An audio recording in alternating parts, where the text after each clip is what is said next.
from the top down, we must be inclusive. You have to be loud. You have to be different. The audiences are demanding it.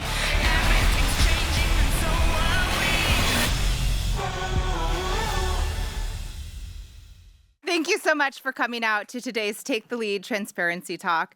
My name is Jen Minizaki Washington, and I'm the Executive Vice President of Corporate and Brand Communications for STARS. Thank you. One of the things that I love about my role is that I get to work really closely on our Take the Lead initiative. For those of you who aren't familiar, Take the Lead is our company's commitment to advancing representation for women and underrepresented audiences.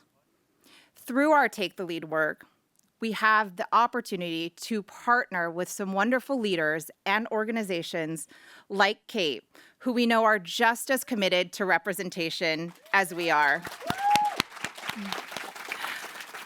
While one of the leaders that we work closely with, Congressman Ted Lieu, was not able to join us in person, he shared this brief greeting from Washington. Hello, I'm Congressman Ted Lieu, and I'm proud to represent coastal Los Angeles County in Congress. I'm pleased to wish all of you a happy Asian Pacific American Heritage Month. I also want to thank STARS and the Coalition of Asian Pacifics and Entertainment for hosting this important discussion on increasing AAPI representation in media. Asian Americans, Native Hawaiians, and Pacific Islanders are the fastest growing racial demographic group in our country, but are not well represented in the government, business, and entertainment sectors. A 2021 study from the Gina Davis Institute on Gender and Media, the Coalition of Asian Pacifics and Entertainment, and Gold House reviewed the top 10 grossing films each year from 2010 to 2019. Of the films studied, only 4.5% of main cast members were AAPI. Even when in the main title cast, 3/4 of Asian characters were in supporting roles. In addition, 35% of the characters studied fell into stereotypes like the model minority or the martial artist. That is not okay. We need to continue calling out this lack of diversity in television and in film. During my time in Congress, and as a leadership member of the Congressional Asian Pacific American Caucus, I've advocated for more AAPI representation in media, as well as increased accessibility to AA-specific television programming. Most recently, I sent a letter to the 6 largest cable companies in America calling on them to expand their Asian American program offerings. Overall, representation matters, especially to the American people. Seeing people who reflect the diversity of America on the news, in government, or on TV and movie screens matters. This AAPI Heritage Month, my hope is that we can advance our shared goal of making the entertainment industry more reflective of America's beautiful, rich diversity. Thank you again for hosting this important discussion and for inviting me to speak. Now, as Congressman Lieu said, it's going to take all of us working together in partnership to create real change in media and entertainment. We've got a great talk lined up today that speaks to this exact message. Thank you so much to all of our wonderful speakers who are here today. And thank you so much to CAPE. Michelle, your CAPE organization is such a joy to partner with, not just today, but on the work that we get to do together throughout the year. So thank you so much to CAPE and all the members who came out tonight in full force. Really appreciate everyone showing up. One of the things that I've been reflecting a lot is that what we're seeing across the industry is others start to pull back on their diversity efforts.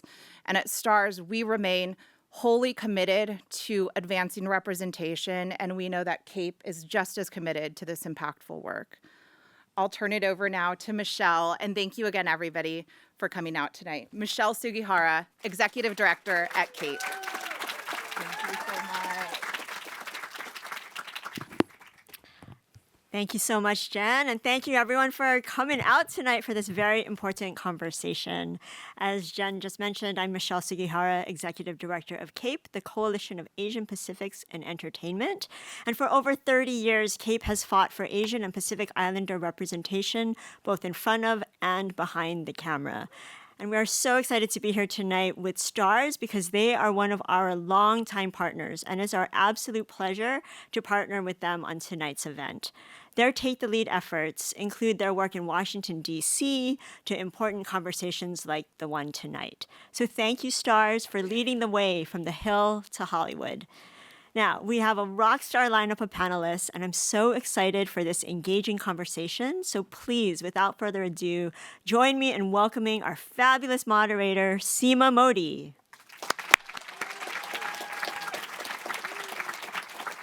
Thank you so much, Michelle. I'm so pleased to be here with all of you.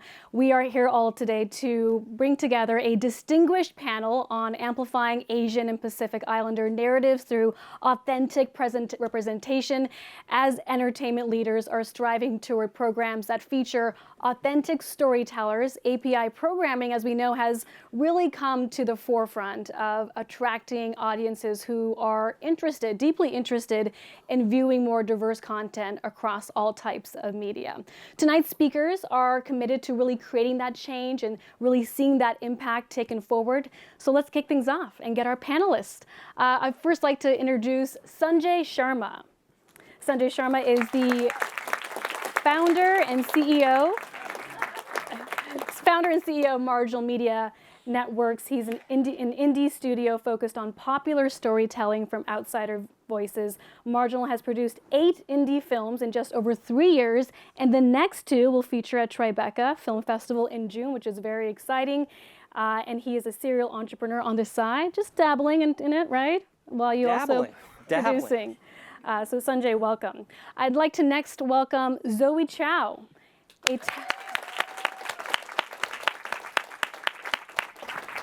a recognizable face, talented and versatile actress with a body of work that spans theater, innovation television series, and feature films. In fact, she is currently starring as Chef Lucy Dang in season 3 of Star's hilarious hit show, Party Down. Yeah. All right, next up is Jeremy Tran. He is the executive director and COO of Gold House. Woo. We all know Gold House. Gold House is the premier collective of multicultural leaders really dedicated to systematically unlocking socioeconomic equity for multicultural communities through unity, investments, and impact change. Next up is Charlene Jimenez, the Director of Entertainment Partnerships and Advocacy at Define American. This is an awesome organization. They use the power of storytelling to really humanize conversations about immigrants, which we know is so important. She's also the co-author of Change the Narrative, Change the World 2022. Welcome. And last but not least, we have Christian Fanini Schmidt, a writer, host, consultant, and the executive director of Pacifico Entertainment Advancement Committee, an organization that really works to redefine and expand Pacifica entertainment so that creatives can thrive, evolve, and drive innovative storytelling that honors the richness and diversity that we're seeing right now. Welcome, Christian. Thank you. All right, I'll get seated here and let's get started. Let's have a little bit of fun here. I thought we'd kick things off with a question for all of our panelists. So perhaps, Sanjay, I can start with you. We're seeing so much regional success from Asian Americans. Do you think we're starting to witness cultural change? Yeah, I think we are seeing a cultural change. I don't think it's new, right? And so if you look at like the Asian diaspora, and if you look at the stories that have emanated from there, right? Let's take it way back, right? Let's go Mahabharata, right? And fast forward, you get Star Wars, right? So like let's go Kama Sutra, right? Ooh. And fast forward, you get all of us here, right? So like the power and impact of these stories that were epic poems, that were oral traditions from our continents, right? Yeah. Have always impacted the world, right? That's not new, right? And so now we're sort of seeing a resurgence and an interest in stories about this culture, this diaspora as it lives in other parts of the world, in the UK, in America. but it's always been there. And so it's exciting to finally see some recognition of the love that has always existed for these stories, but by people that are actually from these cultures. Makes sense. Zoe. My friend who is a musician always says, people just like good shit. You know, and I feel like if you give something good, something of quality, a visible platform, an audience will form and respond. And yeah, I also think the, you know, accessibility, the internet, social media, it's fun to see people recognize good work, no matter what that looks like. And I was reading this article about how in mid-2020, children of color became the majority of U.S. youth. And so it's in the media's best interest to reflect that statistic. And yeah. Well said. Jeremy. I would say there's not much more to add. I mean, I agree with both of you. What's the one thing I would say that's been really reinvigorating in many ways is seeing how unabashedly proud people are from all aspects of the ecosystem of what it means to be in entertainment, from talent to creative executives, not being scared to show up and say, I am a first-generation Vietnamese American. That experience has informed how I live every single day and informs the stories I want to share, and now being embraced by the audiences to show that type of pride. That to me has been a really, really refreshing and exciting cultural change we've seen in the last several years. Charlene. +1 to all of these things. These are all fantastic answers. To touch on what Zoe was kind of saying as well is that I feel that there's a change in the culture of the way that we are consuming content. There's more media than ever. There are more ways to consume that media. There are more ways to talk about it, and all of those conversations are global. And the access is global. So having the access into that dialogue, and to your point, Jeremy, being empowered to be yourself in that dialogue and to be proud of yourself in that dialogue, it creates a sea of change. Makes sense. Christian. Yeah, so I have a theory that that it's a numbers game, right? And it's sort of like, you know, it's only because we, like the Asian, like buying power is where it's at that they're giving a chance. You know what I'm saying? And so if you look back to, say, 30, 40 years ago, when there were only, say, 2 million Asians in America and a couple 100,000 Pacific Islanders, you know, you started to see some interest in Asian storytelling as far as the US goes. And so you fast forward now, you know, there's a whole lot more money being left on the table. And so I think there's a lot more interest in Pacific Island stories, but I think it's going to take... Hollywood's obsessed with the Pacific, right? They want to film in our islands, and they want to put some of us in front as leads, but I think it's going to take a little longer before we're in charge of our stories, you know? And so we're kind of shut out in a lot of ways, and so that's a big reason why me and my team established Peak, because it's like, who's going to be pushing for us, right? And who better than our communities? So that's where we're at. I hope to see that shift sooner rather than later. But yeah, I mean, those are my thoughts on the Pacifica community, at least. Yeah, can I just follow up there? Because when we think about AAPI, we do tend to fixate a bit more on Asian Americans, the Pacific Islander part of the equation.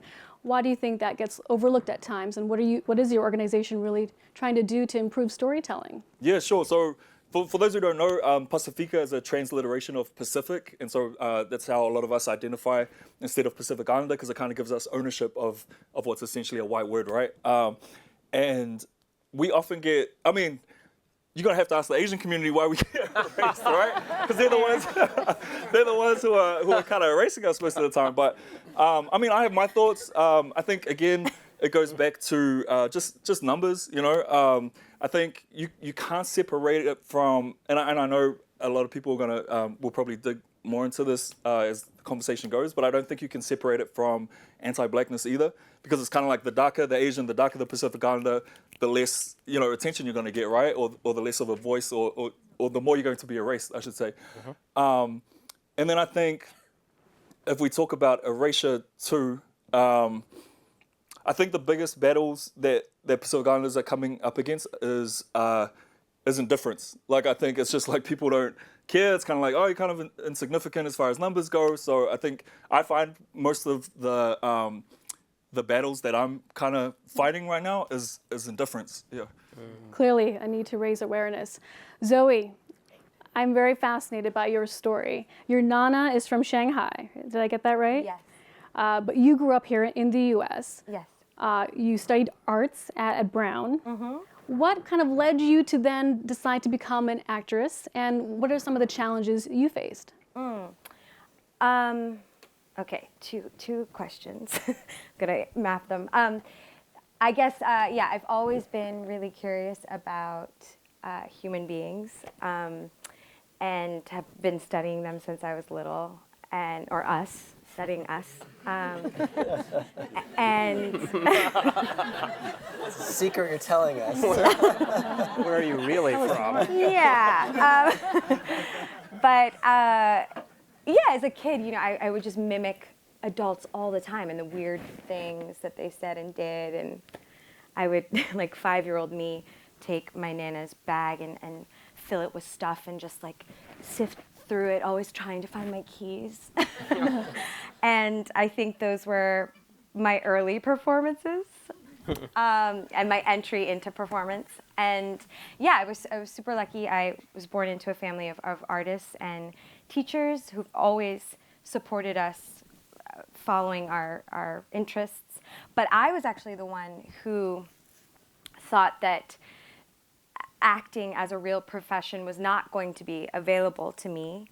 I grew up in the 90s and early aughts, and there were 3 Asian women that I looked to in the media: Connie Chung, Christy Yamaguchi, and Tia Carrera. Okay, Tia. Tia. And only one of them was an actor. So I just was like, this is not going to be an attainable goal. And then I graduated in 2008, Great Recession. Wasn't really an option to join the workforce. So I tentatively went right back into school for my MFA in acting, but I didn't really know if a career was possible. And then to speak to some of the struggles along the way, the first 5 or 6 years out of grad school, I worked at Bar Marmont here in LA, RIP. And I booked maybe one, what do they call the day player / recurring gig a year at best. And this was 2011, 2016. So it felt like a different time, a time when there really could only be one Asian actor on screen. And if there were more, it had to be a family. I was told that I was not Asian enough, I was not white enough, and that no one could really see me as a lead until I did this show called Strangers, which was on Facebook Watch, also RIP. And my friend, my childhood friend, wrote this show with me as the center of the story. And it took that show for people to begin in Hollywood to consider me as more than just pretty Asian hostess or quirky best friend or nerdy tech support. And that was an example of there not being an opportunity, but that we had to make one. And it's been a wild ride, like very nonlinear and confusing, and it hasn't been like a quick ascent at all. I've been slowly, and steadily putting a block on top of another block. But the call to this work feels bigger than myself now, and that really helps orient me when things are hard, get hard. Well, thank you for sharing that. You know, that path, that journey. It's still a journey. It's still happening. Oh, yeah. But Jeremy, when you hear an artist like Zoe speak about some of the challenges she's had breaking through these glass ceilings, these barriers, when you speak to executives at Golden House, because one thing, Gold House, what you're trying to do is create this ecosystem where you're pushing business and media to give Asians in general more of a platform. What is their reluctance to really buy in? I think the biggest struggle for us is to educate them to shift the framework and thinking about the buzzwords of diversity, equity, inclusion, from a policy that they have to check a box required, mandated by somebody else, to one that actually should be integrated into their business because it impacts their bottom line. And what Crit was saying earlier as well, it's like we've been lucky to have data points now to show the success of films like Crazy Rich Asians and say, hey, look, this is the highest grossing rom-com in over a decade. There is an appetite for this type of story. There is an appetite for seeing faces like ours on screen. And if you miss out on that, a different studio is going to pick that up and will definitely affect your bottom line. So it's shifting that framework and thinking to not only being, yes, do it for the goodness of it, but actually do it because it makes business sense. Wow.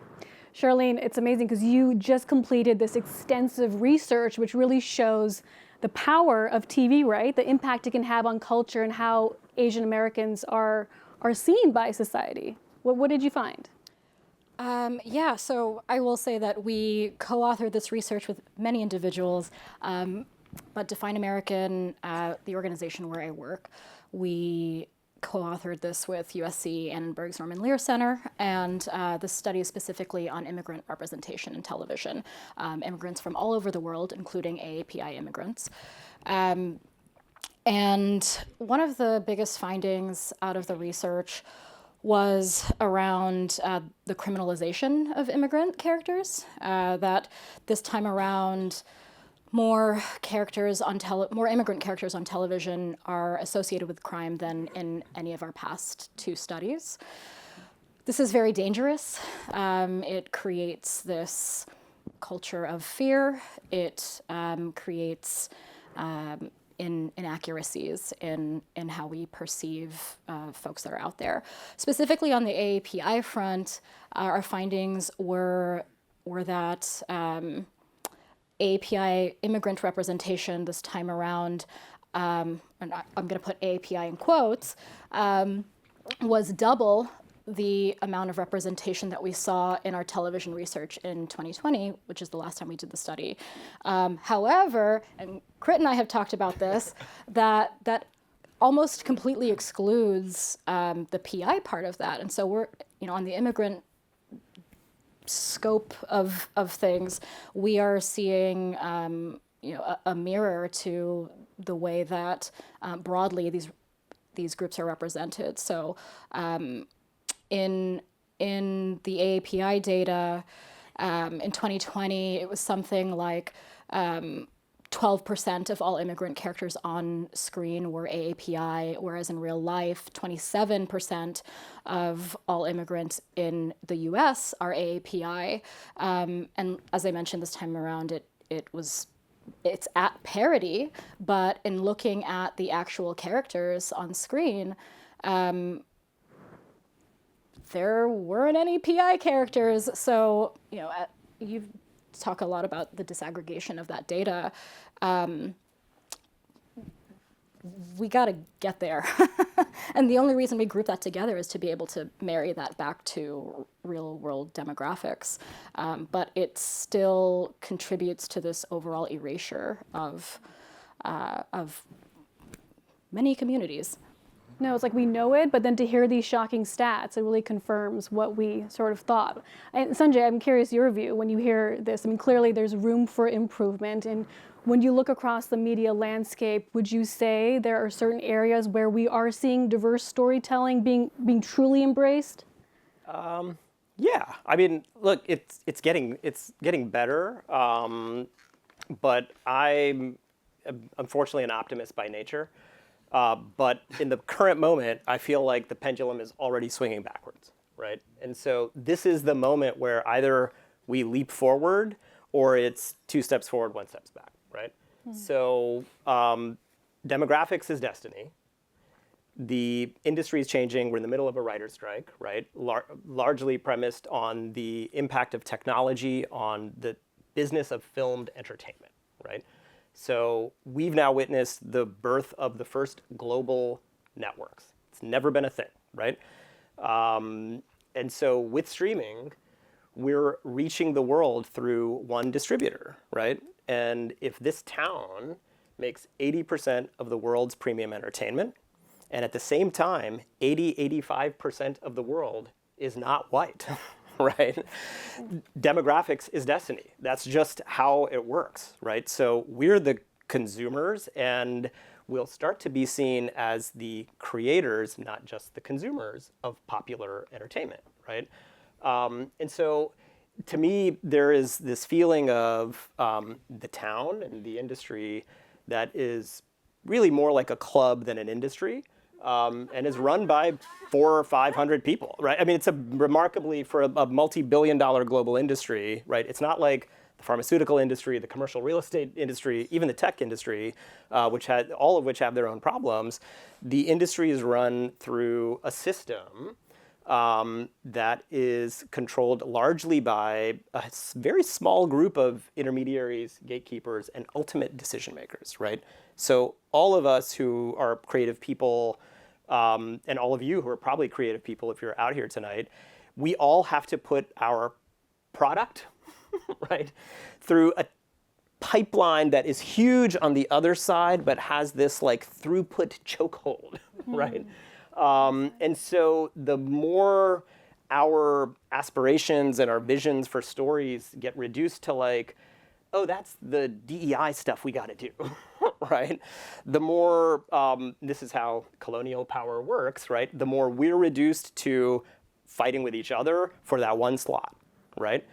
And the sooner we say, actually, your story, my story, her story, his story, their story, that black trans story, this is the world we're in, right? It's our time.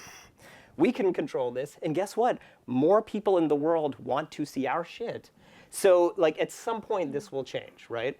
But industry and power doesn't give itself up, certainly doesn't cede itself willingly. And so we got to take it. Like that's where we are. I'm curious, you said colonial power. Yeah, seriously.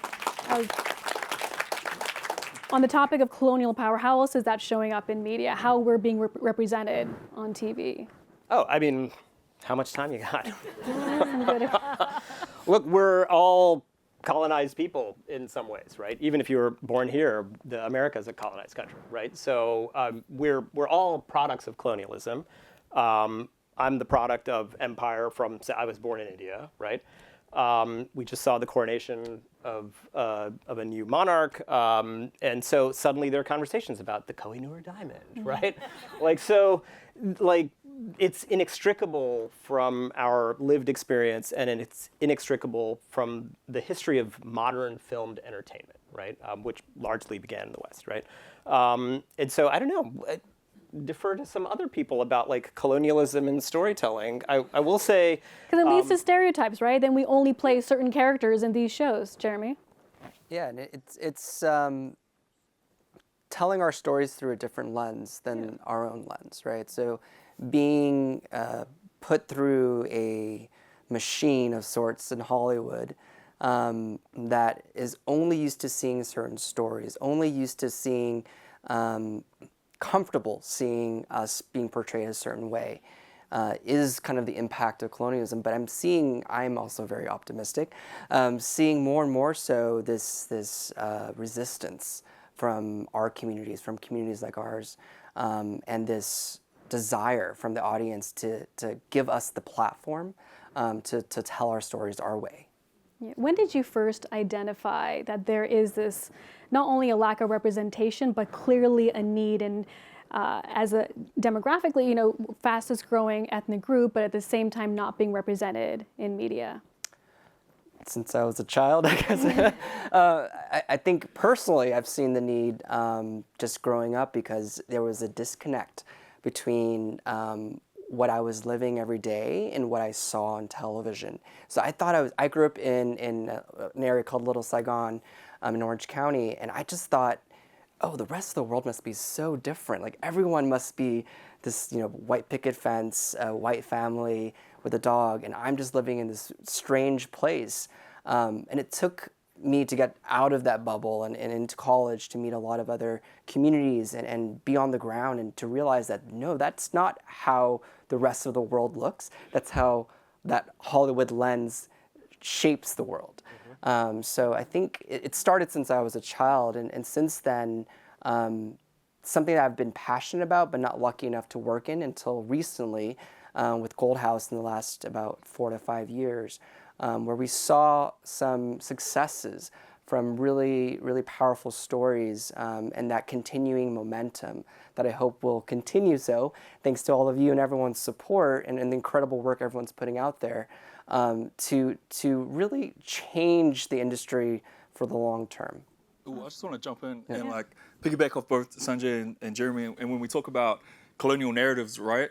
And the reality is no country has been untouched by colonization, right? And the myth of white supremacy. So when I think of Pacifica representation, unfortunately, because so many of us don't know our culture, especially in the US, right? We've been so far removed from our homelands and impacted by Christianity, the church, and just, everything that religion does to a lot of us. People within Pacifica communities are just so grateful to see themselves regardless of how problematic it is, right? And so a lot of the times you'll see us supporting stuff that's just outright bad, but we're just so grateful, oh my God, we're begging for these scraps, right? And so a big thing, Hollywood's a microcosm of, the US society and just all the problems that come with, white supremacy. And so it's when it comes to consultants, you have to be really intentional about who you go to, because most people don't, in the US at least, don't have that knowledge and that education to be able to really inform our representation.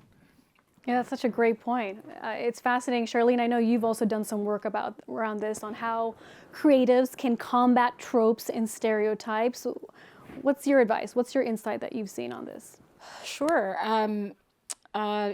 At Define American, we work together with creatives in the industry to depict immigrants of all kinds with nuance and humanity. And I think that a lot of progress has certainly been made, but a lot of work still needs to be done. I mean, just not to continue on this colonial narratives parade, but also yes. but you're also making me just think about, when you see things through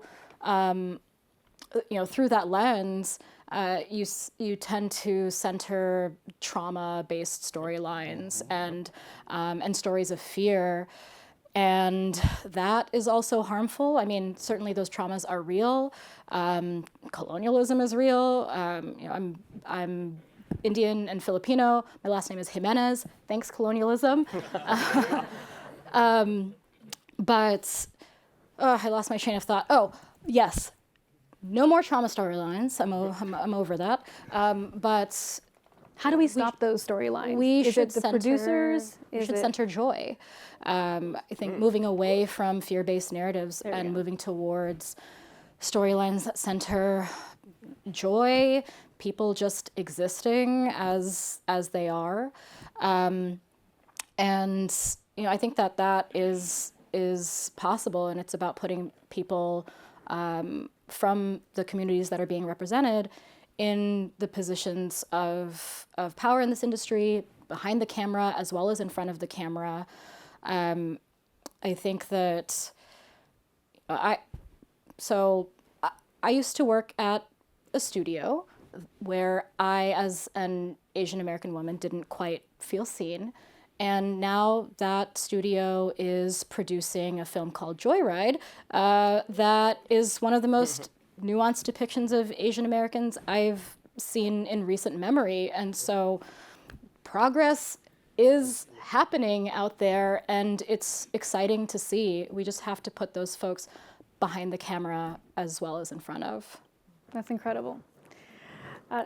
Sanjay, you are, in addition to being a producer, one of the board chairs at CAPE, and you advise organizations and companies on a lot of diversity initiatives. What is your strategy when it comes to reaching out to allies to sort of help with this effort?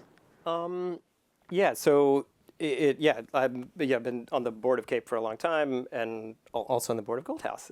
And so, look, I think, what Charlene said, Joyride is a great example, and actually actors and acting choices that, like Zoe, have made, playing roles that are, and forgive me if I don't have this right, but that use identity as a prism, but not as like the plot. Like, your character in Party Down and in After Party, like, it's not defined by like my Asian identity, right? And it's informed by it.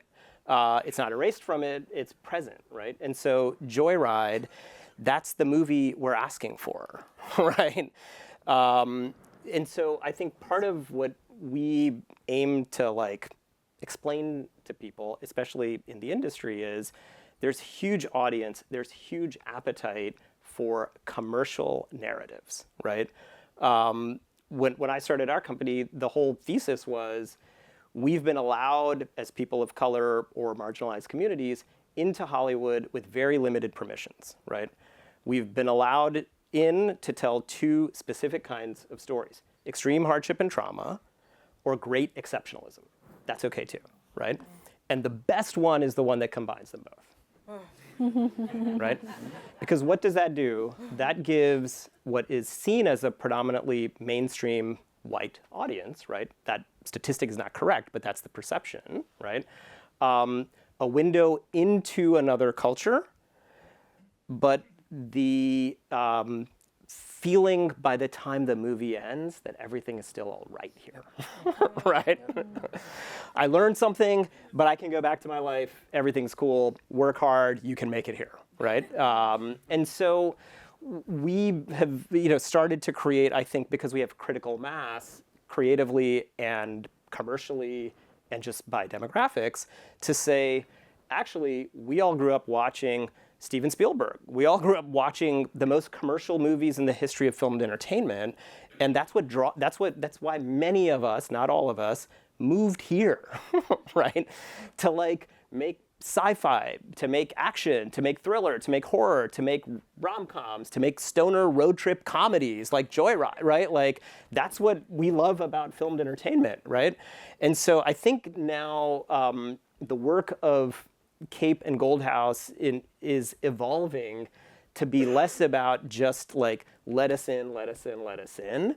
And it's a little bit more about like, we're here, the audience is here, and the data supports massive commercial opportunities and critical opportunities. So it's not like we're just here, there's money to be made. That is true. But there's also real impact on the critical side. So you have all of these things that Hollywood dearly wants, which is like awards and money. What? Right? What? You can do both, right? And so I think we're, part of our work is explaining that time is actually now, not in the future, right? And the allyship is really about building these bridges with other marginalized communities, right? That's the Black community, the Latino community, the queer community, the disability community, the immigrant community, the socioeconomically disadvantaged community. All of us are the majority here, right? And so the more we can not be fragmented and the more we can be unified, we just have such great power to tell the most powerful stories for the next 100 years of filmed entertainment. Nice. Incredible. On the topic of allyship, Christian, I was doing some research on your organization, Peak, and I know a little bit, a little Google search. And from what I can see, there's one effort that's being spearheaded by Peak, potentially to separate the A from PI. Are you concerned that this could break the ties when it comes to allyship or close the doors for future opportunities, or is this the right move? I don't think it's our main focus at all, but I do think that overall, the ultimate goal is to separate A from PI because it's just constantly a source of pain, being erased quite often.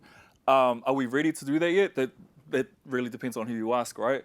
Because at the moment, whether it's in government, we don't have the representatives at certain levels, and so we have to rely on our Asian counterparts and our allies to help push things through, So at an entertainment level, I think it's weird because it's like if you separate it in one area, you got to do it all around, and it's like I think entertainment we are ready to do it, but that might not be the move in government or wherever, So it's a tricky one. But what I will say about allyship is, and I'm gonna put you on the spot, Charlene. Like if it weren't for Charlene, I wouldn't be on this panel today because she looked at who was on it and was like, "Yo, there's no Pacific Islanders. If this is a API event, where's a Pacific Islander?" So that's what we rely on, right? Is to be in these spaces like that. All right, so shout out to Charlene. It's the same for me, right? If I'm queer, I'm gay, and if I'm asked to be on a Pride panel, I'm gonna be like, yo, the Pride movement as we know it, the LGBTQIA+ movement as we know it, was started by Black trans women. It's like, have you got any Black trans voices on there, So it's like it's opportunities like that we have to really support one another because at the end of the day, what underpins all the shit that we're going through is white supremacy. So and I do this because it's not a real thing, right? Like I always go like that whenever I mention it, whenever I write it, because it's not a real thing, and we need to band together because that's the only way we're going to do it because we're all affected by it. Yeah. No, can I just add to that? Well, first of all, that's a really nice thing to say, but like it's everyone's job to do allyship. It's like not just my job or your job or any one person's job or any one community's job. It's all of us working together. And if this is a panel about building allyship and all of that, like we have to be talking. We have to be in constant conversation with one another to build those bridges. So and in a way, it should be a responsibility that we all carry in a way, right? So we're constantly uplifting the community. It can't just be me texting Christian like, "Yo, where are you?" But the thing is, the only reason that happened is because we formed a personal bond, right? And that's what it's about. And that's why I hit up Jeremy and Michelle. Was like, yo, we got to do a dodgeball tournament where we can get out and meet each other. I know everybody who knows I play dodgeball like, oh my god, rolling their eyes. But that's how you meet people, and that's how you start to really that's how they become at the top of your mind, right? Social connections, right? yeah. Brought a lot of childhood trauma up. Exactly. For some of us. And we're gonna get through it together. Yeah.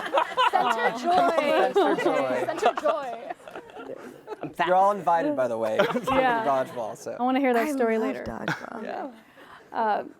Zoe, I was reading a New York Times article in which you were interviewed, and you said that when you discovered the show in 2014 that you were working on, working as a waitress to support yourself, it was sometimes hard to watch. And I was wondering if you could maybe elaborate on what you meant by that. So it was super cathartic to see a show that mirrored my life, and how humbling and humiliating the ride to your dream can be. And so I felt really seen, but at the same time, I also felt really invisible because the first 2 seasons of Party Down were in 2009, 2010, and it was an all-white cast. And on top of the questions its characters were asking, which were like, am I good enough? Like, do I have what it takes? Am I going to get a shot? I was also asking the question, where am I in the story? Or where's anyone that looks like me in this story? And so, now I'm losing my thought again. This is why I'm an actor, and I usually have lines that I memorize. And so it's so scary for me to be talking as myself here. Yeah. I think you summed it up nicely. Like that's why it was tough to watch. It brought back Yeah, those and memories. and those characters had like all these people to point to of of successful stories of white actors going on. You know, there and I in 2014 just could not see the path. Yep. I could not find the map. You know, was I dedicating my life to playing a character in the background? And so yeah, I thought about quitting a lot, but I didn't. And then at the end of 2021, I got a call being like, they're bringing Party Down back. Do you want to audition? And I was like, yeah, I do. Yep. And I'm going to get that part. And you did. Yeah, there you go. Thank you. So that grit, that hustle, right? That's admirable. And in a way, that's your personal story too now, as you break all these barriers and get all these new opportunities. That's amazing. Yeah, and I think it is a wild thing to be seen and unseen too at the same time. And so that was the point that I was trying to make. That's deep. Yeah. It seems obvious, but like, and it's like, oh, see it, you can be it. Like, it sounds kind of trite now, but it's so real. Like, it's so real. So I mean, it doesn't have to be literal, but like, my kids growing up getting to watch you, right? It like this stuff translates, right? Because none of us have been seen. So it doesn't need to be like, oh, that's an Indian kid who looks just like me, right? We were just talking about that. But Exactly right. Bend It Like Beckham. Bend It Like Beckham. That was the Monsoon Wedding. only movie at that time that was showcasing an Indian family. Yeah, and I was like, that is me. Yeah. Right. Best soundtrack Right. of Still. 2000. Still. Yeah. You know, Jeremy, it brings me to my next question about the success stories that we've seen. You mentioned Crazy Rich Asians, Bend It Like Beckham, Monsoon Wedding, many others, Never Have I Ever on Netflix, many on Stars as well. I mean, as you look at some of these success stories, how do we make API representation not just a trend, but a norm? I'm going to echo what Charlene said earlier in that it's not just a story that is one-dimensional or representation that's one-dimensional, but it shows and centers our joy, our sorrow, all of the emotions, all of the humanity of what it means to be human, what it means to be Asian or Pacific Islander. Once we reach that level where it's okay to have, I don't know, a crappy film or whatever that does well, or it's okay to have a very popcorn fun commercial film, and we're ubiquitous about it, and it's not centered in just our identity, I think that's when we know we've made it, right? We're no longer a trend, we're no longer a one perception of what we can be, but we're actually just as ubiquitous as any other human being. Charlene, would you like to add to that? Oh, sure. I know I talk a lot about centering joy, and I'm not just saying that because that is my middle name. It is. I mean, you summed it up really nicely, and I mean, I was actually really reflecting on what Zoe you were talking about earlier, and just seeing yourself, even seeing yourself in your own role. And there is this this term called symbolic annihilation, and it states that when you don't see yourself in the media that you consume, it sends a message to you and everyone around you that you are not important. And so when we say representation matters, it's not just, good representation is good or makes people feel good, or that bad representation makes people feel bad. It's also that a lack of representation can make people feel erased and can create their erasure in society. I mean, I didn't see myself on screen until like a week and a half ago. I was just talking to somebody about this, that Kal Penn, an Indian American actor, just introduced a Filipino Muppet on Sesame Street, and it blew my mind. I'm like, this is my family. So anyway, we need more Asian stories of all kinds. And that means South Asian stories, Southeast Asian stories, just brown Asian stories. We need to diversify within Asian stories, AAPI stories, and include everyone. Jeremy, I'm just curious, when you speak to media executives, right now, given where the economy, I have to ask one CNBC question. Given where the economy is at right now, is there a concern that we will see DEI budgets pulled back, that we could see less Asian content, in the near term? Budgets-wise, that is a concern we have, but I hope what we've shown over the last several years is that our budgets should not be constrained to DEI, right? It shouldn't be the sliver of the broader marketing budget because we're not mainstream. Very much so with films like Crazy Rich Asians, prestige films like Everything Everywhere All at Once, right? We've broken those barriers to say that our stories can translate universally. And even if it's a specific story, it can translate universally. So I'm very optimistic. My hope is that we're not going to be bucketed to just those smaller budgets. Right. But if it's a good story, it deserves the marketing budget behind it. Sanjay? Oh, I mean, I think we unfortunately are absolutely going to see it. I feel like we're seeing it already, and it's wrong-headed, not just ethically, morally. It's just wrong-headed commercially, and I think as soon as people start to realize. Ignoring, erasing the minority communities, but especially the Asian diaspora, this is an existential commercial problem for every Hollywood entertainment company, every streamer to figure out. The biggest growth markets, which for every streamer that's tapped out in America, are Asia and Latin America, LATAM and SouthAm. Yep. Those are the growth markets, right? So this is like existential threat if you can't figure it out. Zoe mentioned the statistic earlier. 21 of 25 DMAs in America, major media markets in America, under the age of 30 are already minority majority today. It's not 20 years from now, right? And so, again, demographics is destiny. This is the world. This is the audience. This is the population. These are the people that over-index for theatrical movie going.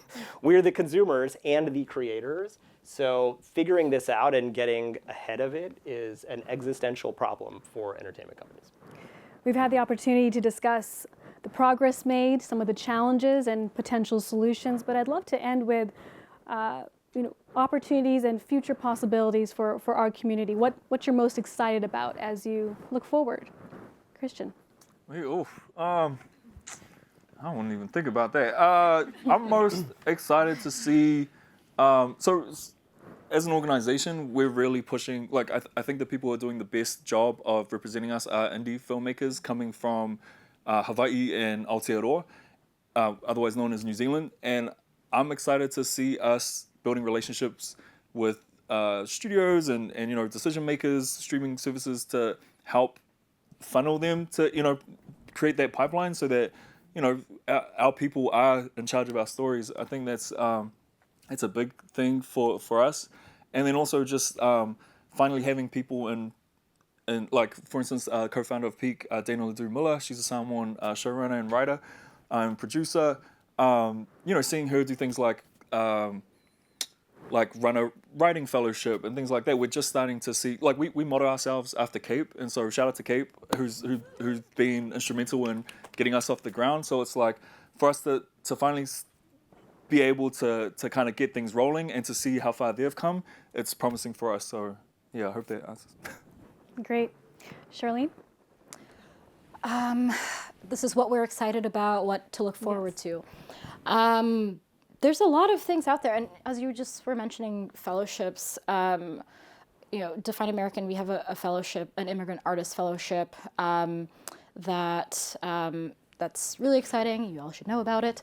There are a lot of really great programs out there that I really believe are fostering the next generation of creatives, of executives, and shout out to Cape. They're not paying us to say this stuff, but their new leadership fellowship is awesome. And I think that there's not enough of that, like fostering the new leaders in the industry. So looking at programs like that, MPAC and Pillars Fund both have amazing fellowships. So I think that just seeing these programs that exist to cultivate new minds that need a place to just shout things from the rooftops, that's what I'm excited about. Amazing. The next generation. This one's just okay.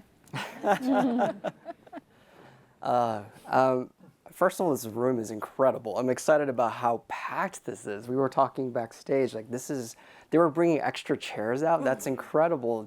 So thank you for being here. I'm curious to see, both excited and anxious to see how other industries impact entertainment and entertainment in Hollywood.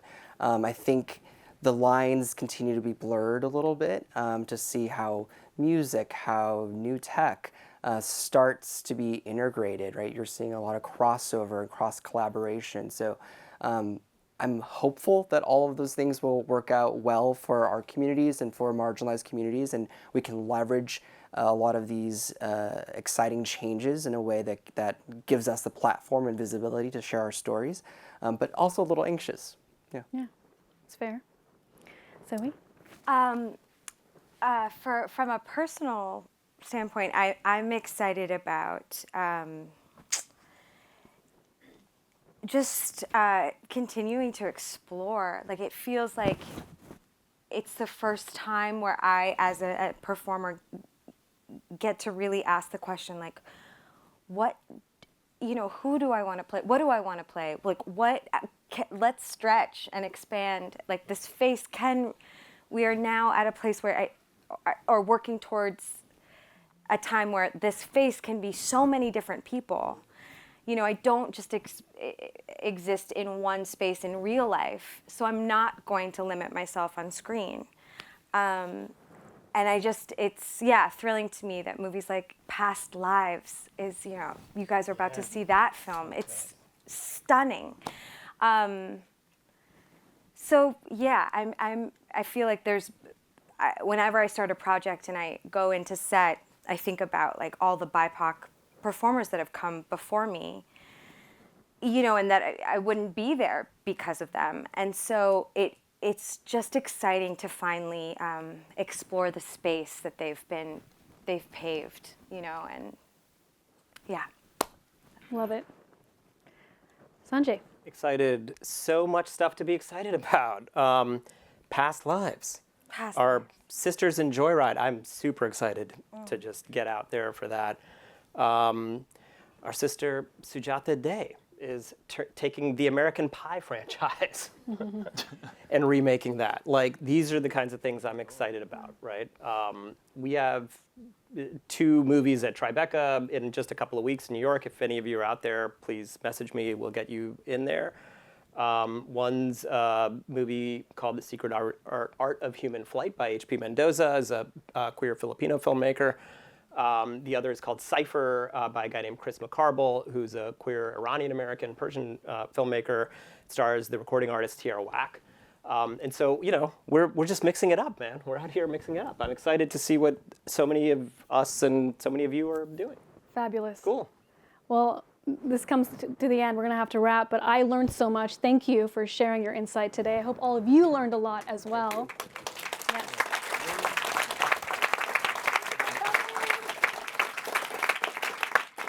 And it is STARS that brought us together today. And if you'd like to learn more about the network's efforts around diversity, inclusion, equity, the new projects they're working on, you can check out stars.com/take the lead. Thank you to everyone for participating. We truly appreciate it. Thanks.